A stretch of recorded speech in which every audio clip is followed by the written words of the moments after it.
In Java, when you are performing some risky operation, it is a good practice to encase that risky operation in a try-catch block. But the syntax of try-catch block is try, catch, and finally. And it is this finally part that you really need to be aware of. Because if you are not careful, you might get some very weird results. Let me show you. So here again, we have a bare bone class. And let's say I would define a method. Okay, so I would define public static. I will return an int and I will give this a name of risky behavior. Okay, and I'll not take any parameters. And what I would do is I would just put some try catch blocks. Okay, so here is a try, then here is your catch, and then here is your finally. Now, if the control goes to try block, it will return 1. If the control goes to catch block, it will return 2. And if the control goes to the finally block, it will return 3. Now, if we try to print out this method, let's see what happens. Okay, let's run it. And look at that.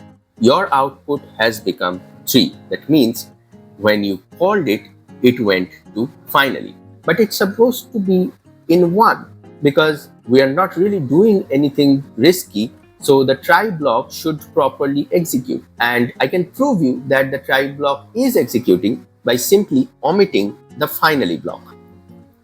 So I have commented out the finally block. Let's run it again.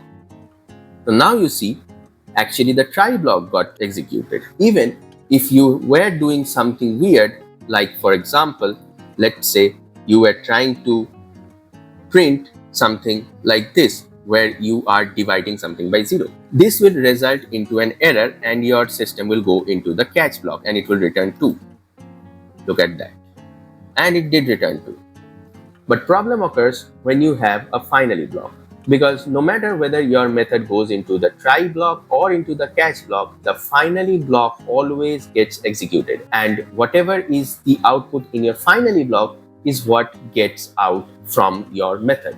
And that is why in this case, whether you do something risky or you don't do something risky, if your finally block wants to return 3, no matter what you do, it will always return 3. So make sure that you write in your finally block only the things that you want to execute regardless of the behavior of your risky business.